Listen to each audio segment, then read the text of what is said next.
प्रीति ने जल्दी से अपना मेकअप किया और वॉशरूम से बाहर आई। आदित्य बाहर खड़ा उसके आने का ही इंतजार कर रहा था। वो उसके पास आकर बोली, चलिए। आदित्य ने पलटकर उसकी ओर देखा। प्रीति इतनी खूबसूरत लग रही थी कि आदित्य उसे एकटक देखने लगा। पर उसके ऐसे देखते ही प्रीति ने अपनी नजरें झुका ली और मन ही मन बोली, हे भगवान, ये मेरा दिल तो फिर से तेजी से धक धक करने लगा है। अब मैं क्या करूं? क्लाइंट की पार्टी छोड़कर जा भी तो नहीं सकती। तभी वहां क्लाइंट के मैनेजर साहब आ गए और आदित्य से बोले, hello mister Mehra. Hello manager साहब। आदित्य उनसे हाथ मिलाकर बोला, आइए, पार्टी फर्स्ट फ्लोर के हॉल में है। सर ने आपको रिसीव करने के लिए ही मुझे भेजा है, प्लीज कम। मैनेजर के इतना कहते ही आदित्य ने प्रीति की ओर देखा और उसे चलने का इशारा किया। दोनों मैनेजर के साथ पार्टी हॉल में पहुंचे। वहां का डेकोरेशन देखकर प्रीति की आंखें चौंधिया गई। वो थोड़ी घबराई हुई सी आगे बढ़ने लगी। तभी उसने देखा कि सब लोग वेस्टर्न आउटफिट पहने हुए थे। उसने तुरंत अपनी साड़ी की ओर देखा और अपने कदम रोक लिए। क्या हुआ, रुक क्यों गई? उसके रुकते ही आदित्य ने पूछा। प्रीति ने मैनेजर की ओर देखा तो मैनेजर झट से बोला, मैं सर को बता देता हूँ कि आप आ गए हैं। आदित्य ने आहिस्ता से हाँ में सिर हिलाया तो मैनेजर वहां से चला गया। उसके जाते ही आदित्य ने प्रीति की ओर देखा और अपना सवाल दोहराया, क्या हुआ? प्रीति ने इधर उधर देखा और नजरें झुकाकर बोली, मुझे लगता है कि पार्टी में ड्रेस कोड है। यहाँ सारी लड़कियों ने वेस्टर्न ड्रेस पहनी हुई है, बस मैं ही साड़ी पहनकर आई हूँ। तो आदित्य ने उसे घूरते हुए पूछा। प्रीति ने कोई जवाब नहीं दिया। आदित्य उसकी ओर देखते हुए उसके करीब आया। उसे अपने करीब आते देख प्रीति का दिल फिर से तेजी से धड़कने लगा। वो हैरानी से आदित्य को देखने लगी। वो उसके करीब आकर बोला, तुम जैसी हो वैसी ही अच्छी हो, इसलिए तुम्हें एम्बेरस फील करने की कोई जरूरत नहीं है, बहुत अच्छी लग रही हो। प्रीति ने तुरंत नजरें उठाकर उसकी ओर देखा। तभी मिस्टर खुराना वहां आकर बोले, हेलो मिस्टर मेहरा। आदित्य ने पलटकर उनकी ओर देखा और मुस्कुराते हुए उनकी ओर हाथ बढ़ाकर बोला, हेलो सर। मिस्टर खुराना ने मुस्कुराते हुए प्रीति की ओर देखा और बोले, welcome miss Preeti, you are looking beautiful. Preeti हल्की सी मुस्कुराहट के साथ बोली, थैंक यू सर। आइए, मैं आप दोनों को सबसे मिलवाता हूँ। मिस्टर खुराना आदित्य के कंधे पर हाथ रखकर बोले। आदित्य मिस्टर खुराना से बातें करते हुए आगे बढ़ने लगा और प्रीति भी उनके पीछे पीछे चलने लगी। उसके साड़ी पहनने की वजह से पार्टी में सबकी नजरें उस पर ही आकर रुक गई थी। वो इतनी खूबसूरत लग रही थी कि पार्टी में मौजूद ज्यादातर लड़के उसे ही घूर रहे थे। मिस्टर खुराना आदित्य को सबसे मिलवाने लगे और आदित्य उनके साथ बिजी हो गया। प्रीति अकेली खड़ी वहां मौजूद लड़कियों के कपड़े देख रही थी। तभी मिस्टर खुराना के भतीजे यश की नजर उस पर पड़ी। वो प्रीति को देखते ही मुस्कुराते हुए अपने कुछ दोस्तों के साथ उसके पास आया। उसने पास से जा रहे वेटर की ट्रे से ड्रिंक का ग्लास उठाया और प्रीति की ओर बढ़ाकर बोला, ड्रिंक। प्रीति बिना उसकी ओर देखे बोली, नो थैंक्स, मैं शराब नहीं पीती। तो कोल्ड ड्रिंक पी लीजिए। इतना कहकर उसने वेटर को बुलाया और कोल्ड ड्रिंक का ग्लास उठाकर प्रीति की ओर बढ़ाकर बोला, इसे तो पी सकते हैं ना आप। प्रीति ने ग्लास ले लिया पर पिया नहीं। उसकी नजरें ग्लास हाथों में थामे आदित्य को तलाशने लगी। यश ने अपने ग्लास से एक घूंट शराब पी और प्रीति से पूछा, वैसे आपकी तारीफ। प्रीति ने नजरें उठाकर उसकी ओर देखा तो यश मुस्कुराते हुए बोला, वो मैंने बस इसलिए पूछा क्योंकि आज के पहले मैंने आपको हमारी पार्टीज में कभी नहीं देखा। Who are you? प्रीति ने अकड़कर जवाब दिया, मैं मेहरा ग्रुप ऑफ कंपनी के एमडी मिस्टर आदित्य मेहरा की सेक्रेटरी हूँ। प्रीति। यश के चेहरे पर तीखी सी मुस्कुराहट आ गई। वो प्रीति को घूरते हुए बोला, बिल्कुल अपने नाम की तरह हो आप, वेरी प्रिटी। प्रीति को यश कुछ ठीक नहीं लगा, इसलिए उसे वहां से जाना ही ठीक लगा। एक्सक्यूज मी, इतना कहकर उसने कोल्ड ड्रिंक का ग्लास टेबल पर रखा और वहां से चली गई। यश और उसके दोस्त उसे जाते देखकर मुस्कुराने लगे। प्रीति की नजरें आदित्य को तलाश रही थी। तभी उसे आदित्य एक आदमी से बात करते हुए नजर आया। वो तुरंत उसके पास आकर खड़ी हो गई, पर आदित्य अभी भी बातें करने में बिजी था। यश और उसके दोस्तों की नजरें अभी भी प्रीति पर ही थी। प्रीति ने जैसे ही यश को खुद को घूरते देखा तो आदित्य के ओर करीब आकर खड़ी हो गई। आदित्य प्रीति की ओर देखकर अपने दोस्त से बोला, अतुल ये मेरी सेक्रेटरी है प्रीति, और प्रीति ये मेरा फ्रेंड है अतुल। हेलो सर, प्रीति मुस्कुराने की कोशिश करते हुए बोली। तभी आदित्य की नजरें यश और उसके दोस्तों पर पड़ी, जिनकी नजरें प्रीति पर थी। उसने प्रीति की ओर देखा, जो थोड़ी घबराई हुई सी नजरें झुकाए खड़ी थी। तभी अतुल आदित्य से बोला, चल डांस फ्लोर पर चलते हैं। तू चल अतुल, मैं आता हूँ। Okay boss. इतना कहकर अतुल वहां से चला गया। उसके जाते ही आदित्य ने फिर से यश की ओर देखा, जिसकी नजरें प्रीति की बैग पर थी। आदित्य ने प्रीति की ओर देखते हुए उसकी कमर पर हाथ रखा और उसे अपने करीब ले आया। प्रीति ने तुरंत नजरें उठाकर उसे देखा। आदित्य ने उसकी आंखों में देखते हुए अपने एक हाथ से उसके सारे बालों को उसके कंधे से हटाया और सारे बाल पीछे कर दिए।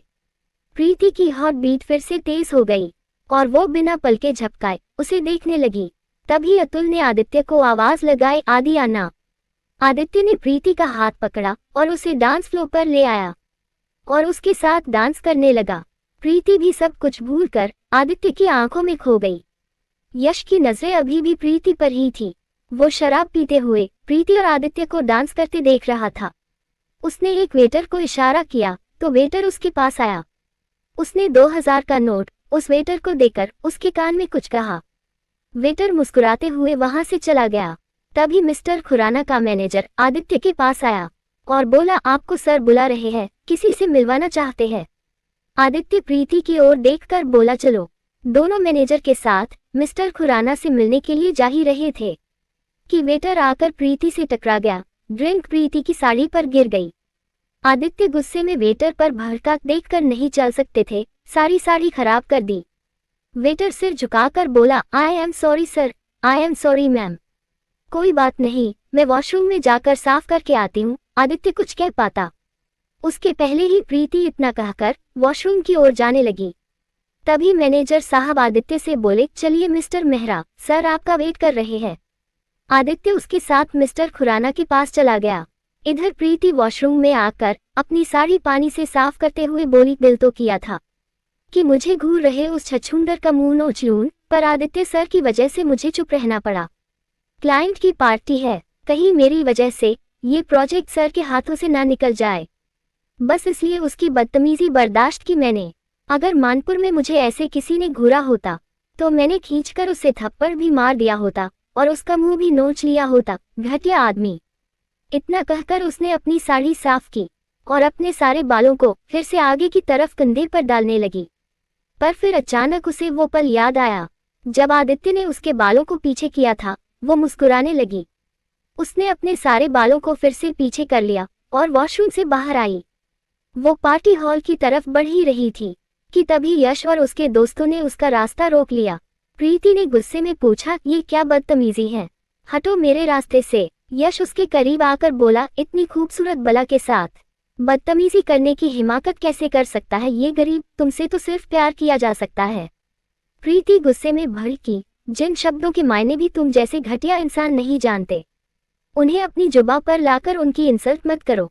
तुम और तुम्हारे ये घटिया दोस्त लड़कियों को किस नज़र से देखते हैं ये तो मैं पार्टी में देख ही चुकी हूँ, इसलिए हटो मेरे रास्ते से वरना बहुत पछताओगे।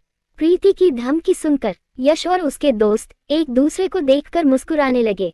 प्रीति उन्हें मुस्कुराते देख गुस्से में वहां से जाने लगी, पर तभी यश ने उसका हाथ पकड़ लिया। प्रीति ने गुस्से में पलटकर उसे बहुत जोर से थप्पड़ मार दिया। उसके सारे दोस्त हक्के बक्के रह गए। यश गुस्से में उसकी बांह पकड़कर बोला, दो कौड़ी की सेक्रेटरी, मुझ पर हाथ उठाया तूने, मुझ पर बहुत पछताएगी तू। इतना कहकर यश उसकी बांह पकड़कर उसे खींचता हुआ वहां से ले जाने लगा। इधर आदित्य क्लाइंट से फ्री होते ही प्रीति को तलाशने लगा, पर उसे प्रीति कहीं नजर नहीं आई। वो मन ही मन बोला, प्रीति कहीं नजर नहीं आ रही है। अब तक तो उसे वॉशरूम से आ जाना चाहिए था। वो तेजी से वॉशरूम की ओर बढ़ा।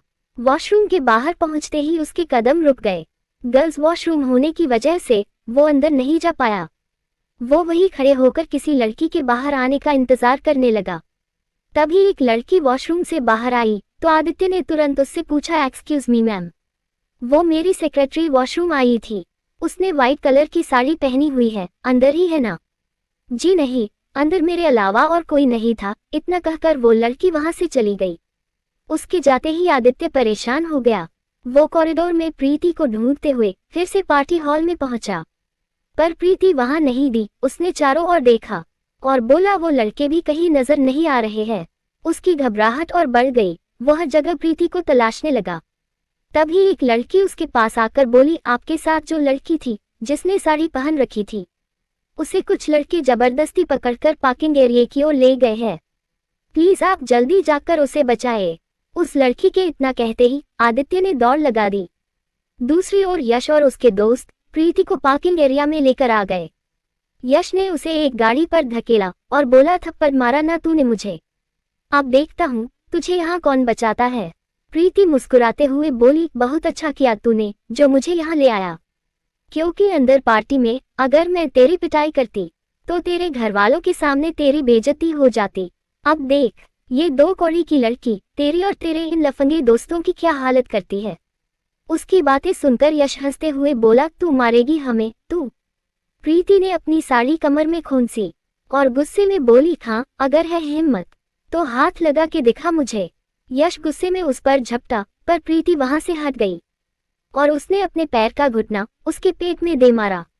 वो संभल पाता उसके पहले ही प्रीति ने उसके बाल पकड़े और वहां एक पिल्लर पर उसका सिर दे मारा। उसके सिर से खून बहने लगा। तभी वहां आदित्य आ गया। यश के सारे दोस्त एक साथ प्रीति पर हमला करने लगे, पर प्रीति उचककर गाड़ी पर चढ़ गई और उन्हें लातों से मारने लगी। ये नजारा देखकर आदित्य की आंखें खुली की खुली रह गई। प्रीति गाड़ी से कूदी और उसने यश के दोस्त के बाल पकड़कर उसका सिर गाड़ी के कांच पर दे मारा। वो अपना सिर पकड़े जमीन पर जा गिरा।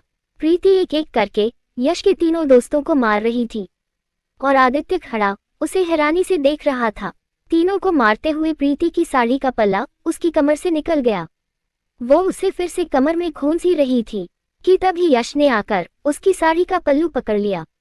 प्रीति अपनी साड़ी उससे छुड़ाने की कोशिश करने लगी, पर तभी आदित्य ने आकर यश की गर्दन पकड़ ली और गुस्से में बोला, छोड़ उसकी साड़ी वरना जान गई तेरी आज। तभी यश के तीनों दोस्तों ने आदित्य को पकड़ लिया। ये देखकर प्रीति ने यश के हाथ पर बहुत जोर से काट लिया। उसके हाथ से खून बहने लगा। उसने चीखते हुए प्रीति की साड़ी छोड़ दी। उसकी साड़ी छोड़ते ही आदित्य उन तीनों को मारने लगा। प्रीति ने भी अपनी साड़ी फिर से खोंसी और यश के बालों को पकड़कर उसके पेट पर अपना घुटना मारकर बोली, कहा था ना मैंने कि अगर मुझे हाथ लगाया तो बहुत पछताएगा। प्रीति गुस्से में उसे बहुत बुरी तरह मारने लगी। यश के सारे दोस्त आदित्य के डर से भाग खड़े हुए। उनके जाते ही आदित्य ने पलटकर प्रीति की ओर देखा तो प्रीति अभी भी यश को बाल पकड़कर मार रही थी। वो उसके बाल पकड़कर बोली, तेरे दोस्त तो तुझे छोड़कर भाग गए, अब तुझे कौन बचाएगा। मेरी साड़ी पकड़ी थी ना तूने, अब तू देख मैं तेरा क्या हाल करती हूँ। इतना कहकर उसने गुस्से में उसके मुंह पर कोहनी मार दी।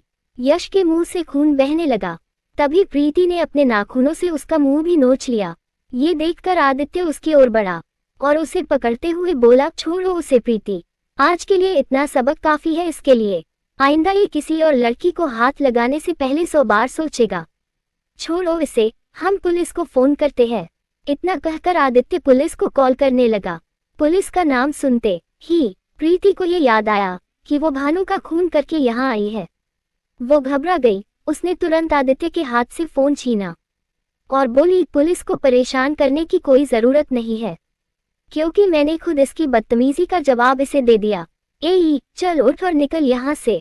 यश लड़खड़ाते हुए उठकर बोला, आज की इस बेइज्जती का बदला मैं एक दिन लेकर रहूंगा और उस दिन तुझे मुझसे कोई भी नहीं बचा पाएगा, कोई नहीं। इतना कहकर उसने आदित्य की ओर देखा और बोला, और तू आज के बाद संभल कर रहना, क्या पता किस मोड़ पर मौत से टकरा जाए तू। आदित्य ने गुस्से में उसकी कॉलर पकड़ी और बोला, ये धमकियां जाकर किसी और को देना, क्योंकि आदित्य मेहरा तेरे जैसे लोगों की धमकियों से डरने वाला नहीं है। यश गुस्से में वहां से चला गया। प्रीति की सुकून की सांस ली। आदित्य उसकी ओर देखकर बोला, मुझे लगता है कि हमें पुलिस कंप्लेन करनी चाहिए और उन चारों को अरेस्ट करवाना चाहिए। मैं इस शहर में अपने पैरों पर खड़ी होने आई हूँ, इसलिए पुलिस स्टेशन के चक्कर लगाने में अपना वक्त बर्बाद नहीं करना चाहती। और वैसे भी इन जैसे लोगों से अपनी हिफाजत करना अब मैं सीख गई हूँ। इतना कहकर वो वहां से जाने लगी तो आदित्य ने उसकी बाह पकड़कर पूछा, कहाँ जा रही हो। प्रीति पलटकर बोली, उन लफंगों से लड़ने में मेरी सारी एनर्जी वेस्ट हो गई है। भूख लगी है मुझे, इसलिए वापस पार्टी में जा रही हूँ डिनर करने।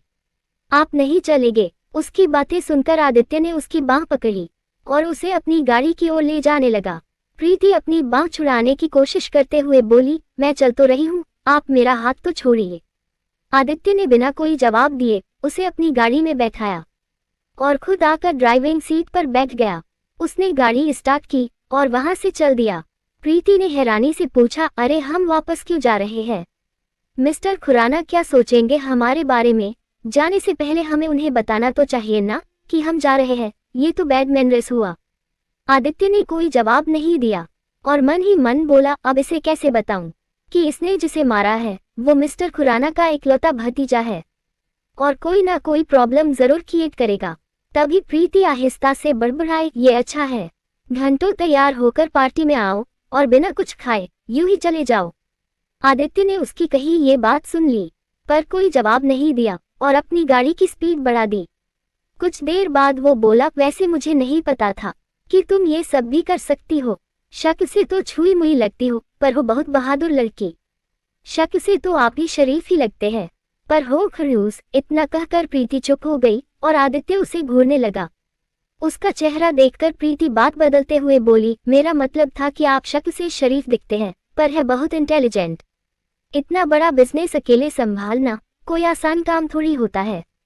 आदित्य उसे घूरते हुए बोला, तुम्हारा क्या मतलब था ये मुझे बहुत अच्छे से पता है, इसलिए तुम्हें कुछ कहने की जरूरत नहीं है, समझी तुम? ये सुनकर प्रीति फिर से बुदबुदाई समझ गई। आदित्य सामने देखकर गाड़ी ड्राइव करने लगा तो प्रीति ने फिर से पूछा, कहाँ जा रहे हैं हम? क्योंकि ये रास्ता मेरे घर तो नहीं जाता। थोड़ी देर में पता चल जाएगा। प्रीति मुंह बनाकर चुपचाप बैठ गई। कुछ देर बाद आदित्य ने एक होटल के बाहर अपनी गाड़ी रोकी और गाड़ी से बाहर आया। प्रीति भी होटल की ओर देखते हुए बाहर आई। उसने आदित्य की ओर देखकर पूछा, हम यहाँ क्यों आए हैं? आदित्य ने गाड़ी की चाबी गार्ड को दी और बोला, इतना तैयार होकर आई हो और बिना डिनर करे घर वापस जाओगी तो गलत होगा ना, इसलिए डिनर करने आए हैं, चलो। प्रीति ने होटल की ओर देखा और बोली, पर इतने बड़े होटल में खाना खाएंगे तो पैसे ज्यादा लगेंगे, मुझे यहाँ खाना नहीं खाना। आदित्य ने उसे घूरा और उसका हाथ पकड़कर उसे होटल के अंदर ले जाने लगा। प्रीति को उसका ये बिहेवियर बिल्कुल पसंद नहीं आया पर वो कुछ बोल नहीं पाई।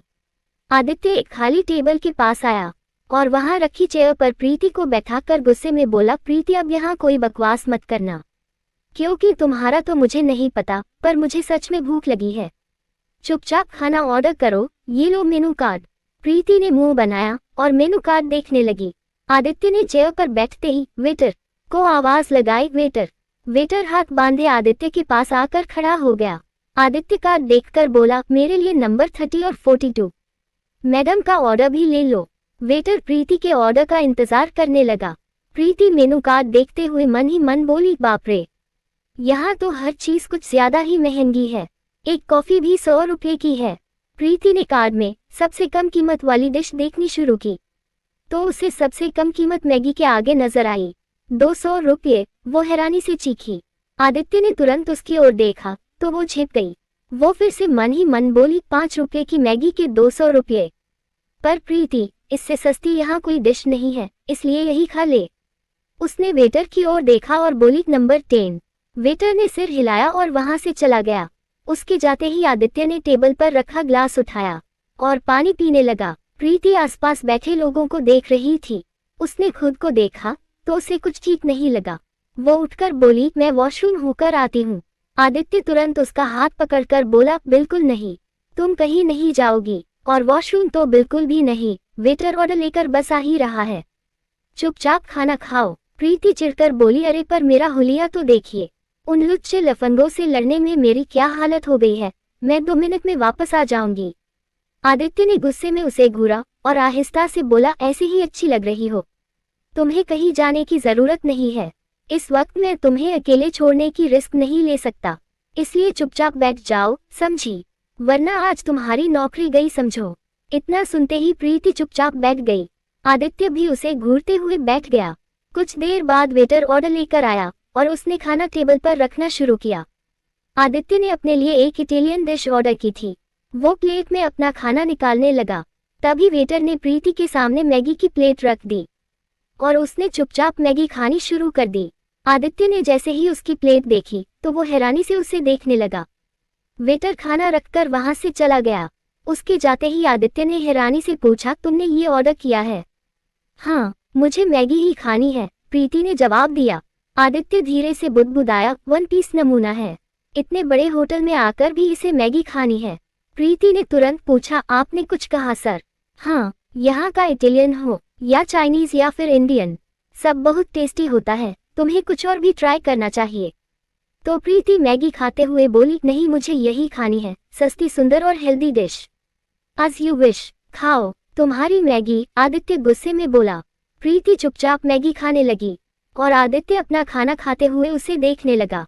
वो एक निवाला खाकर बोला, प्रीति अच्छा लगा मुझे ये देखकर कि आज तुम्हें अपनी हिफाजत के लिए किसी की मदद की जरूरत नहीं पड़ी। तुमने खुद ही अपने आप को उन लोगों से बचा लिया और उनके हाथ पैर भी तोड़ दिए। प्रीति मैगी खाते हुए बोली, मैं आपके साथ क्लाइंट की पार्टी में थी, वरना तो मैं तभी उसकी बैंड बजा देती जब उसने मुझे घूरा था। मैं बस ये सोचकर वहां चुप रह गई कि कहीं मेरी वजह से आपको कोई प्रॉब्लम ना हो जाए, पर फिर वो मुझे खुद ही पार्टी से बाहर ले आए और बाहर आते ही मैंने उनकी बैंड बजा दी। पर गांव में तो मैंने तुम्हें कभी ये सब करते नहीं देखा, वहां तो तुम जब भी मुश्किल में पड़ी हो मैंने ही तुम्हें बचाया है, तभी आदित्य बोला। प्रीति ने उसकी बात का जवाब दिया, हाँ पर वहां सिचुएशन अलग थी और फिर मैंने भी तो आपको बचाया था ना। उसकी बातें सुनकर आदित्य को याद आया कि प्रीति ने कैसे उससे ट्रक के नीचे आने से बचाया था। उसके चेहरे पर मुस्कुराहट आ गई। उसे इस तरह मुस्कुराते देख प्रीति ने हैरानी से पूछा, आप मुस्कुराते भी हैं? वाओ, आज मैंने आपको पहली बार मुस्कुराते हुए देखा है। आदित्य ने मुस्कुराना बंद कर दिया और खाना खाने लगा। तो प्रीति फिर से बोली, अच्छे लगते हैं आप मुस्कुराते हुए, हमेशा ऐसे ही मुस्कुराते रहा कीजिए। मेरे बाबा सा कहते थे कि इंसान पर अगर कोई मुश्किल आ जाए तो उसे मुस्कुराकर उसका सामना करना चाहिए, ऐसा करने से मुश्किल दुम दबाकर भाग जाती है। पर तुम तो मुश्किलों से भागकर अपना सब कुछ छोड़कर यहाँ चली आई, तभी आदित्य बोला। उसके इतना कहते ही प्रीति की चम्मच उसके मुंह के पास ही रुक गई और एक बार फिर अतीत की कड़वी यादें उसके सामने आ गई। आदित्य फिर से बोला, तुम्हें भी तो मुश्किलों का सामना मुस्कुराकर करना चाहिए था, सब कुछ छोड़कर तुम यहाँ क्यों चली आई? क्योंकि अब उस गांव में मेरा कोई नहीं है, सब कुछ खत्म हो चुका है, प्रीति बोली। आदित्य उसे हैरानी से देखने लगा। प्रीति ने रोते हुए टिश्यू पेपर से अपने हाथ साफ किए और उठकर वहां से चली गई। आदित्य ने तुरंत अपने वॉलेट से रुपये निकाले और मेनू कार्ड पर रखकर वेटर को इशारा किया और फिर प्रीति के पीछे दौड़ा। वो जैसे ही होटल के बाहर आया तो उसने देखा कि बाहर बारिश हो रही थी और प्रीति धीमे धीमे कदमों से सड़क पर चली जा रही थी। पर तभी उसकी नजर प्रीति की ओर तेजी से आ रही एक कार पर पड़ी। वो जोर से चीखा, प्रीति हटो वहां से। प्रीति को उसकी आवाज सुनाई नहीं दी और वो अपने अतीत के बारे में सोचते हुए कार की ओर ही बढ़ी चली जा रही थी। आदित्य उसकी ओर दौड़ा और इससे पहले कि वो कार प्रीति को उड़ाकर निकल जाती, आदित्य ने उसे पकड़कर सड़क के किनारे पर खींच लिया और फिर गुस्से में प्रीति की दोनों बाहें पकड़कर बोला, दिमाग खराब है तुम्हारा या पागल हो गई हो? ऐसे सड़क के बीचों बीच कौन चलता है, अगर तुम्हें कुछ हो जाता तो? प्रीति ने सड़क पर दौड़ रही गाड़ियों की ओर देखा पर कुछ बोल नहीं पाई। तभी आदित्य ने उसकी ओर देखकर पूछा, तुम ठीक हो ना? प्रीति एकटक उसकी ओर देखने लगी और आदित्य उसे। दोनों बारिश में खड़े भीग रहे थे पर फिर भी आदित्य को उसकी आंखों में आंसू साफ नजर आ रहे थे। आदित्य ने आहिस्ता से उसके चेहरे को छुआ और उसके आंसू पोंछने लगा। प्रीति आंखों में आंसू लिए अभी भी उसे देखे जा रही थी। आदित्य उसकी आंखों में देखकर बोला, अभी थोड़ी देर पहले तुमने ही कहा ना कि हमें हर हालातों का सामना मुस्कुराकर करना चाहिए, तो फिर तुम कैसे टूट सकती हो? आदित्य के इतना कहते ही प्रीति रोने लगी। उसे रोते देख आदित्य ने उसे अपने सीने से लगा लिया। प्रीति ने भी रोते हुए उसे पकड़ लिया। कुछ देर दोनों सड़क पर ऐसे ही खड़े रहे हैं। आदित्य ने फिर से बोला, रो मत प्रीति, सब कुछ जल्दी ही ठीक हो जाएगा। आदित्य की आवाज सुनकर प्रीति ने नजरें उठाकर देखा तो उसे होश आया कि उसके सामने आदित्य खड़ा है। वो तुरंत आदित्य से दूर हो गई और उसे हैरानी से देखने लगी। उसने आदित्य की ओर देखते हुए आहिस्ता आहिस्ता अपने कदम पीछे लेने शुरू कर दिए। आदित्य उसे खुद से दूर जाते देख रहा था। कुछ दूर जाकर प्रीति पलटी और वहां से चली गई। आदित्य ने उसे रोकना चाहा पर रोक नहीं पाया। प्रीति ने एक ऑटो रोकी और उसमें बैठकर चली गई, पर आदित्य वहीं खड़ा बारिश में भीगते हुए उसके बारे में सोचता रहा। प्रीति भी ऑटो में बैठी आदित्य के बारे में सोच रही थी। उसे वो पल याद आया जब आदित्य ने उसे अपने करीब लाकर उसके बालों को पीछे किया था। तेरे साथ जो कुछ भी हुआ है प्रीति, उसकी एक बहुत बड़ी वजह आदित्य सर है। अगर उन्होंने तुझसे तेरा सब कुछ नहीं छीना होता तो ठाकुर भानु प्रताप अपने घिनौने खेल को अंजाम देने में कभी कामयाब नहीं हो पाता। इसलिए आदित्य सर को माफ करने का सोचना भी मत। बहुत बुरे इंसान है वो। तू उनके ऑफिस में सिर्फ इसलिए है ताकि तू उनकी गलतफहमी दूर करके उनसे अपना सब कुछ वापस ले सके और ठकुराइन दादी को ढूंढकर उनका सब कुछ उन्हें लौटा सके, ताकि तेरे बाबा सा का सपना पूरा हो सके। यही तेरी जिंदगी का मकसद है। अपने मकसद से कभी मत भटकना प्रीति, कभी नहीं। लेखिका कविता वर्मा। अगर आपको मेरी लिखी कहानियाँ पसंद आ रही है और आप इस कहानी को आगे भी पढ़ना और सुनना चाहते हैं तो मेरे चैनल को लाइक करें, शेयर करें और आज ही सब्सक्राइब भी करें। Thank you for watching this video.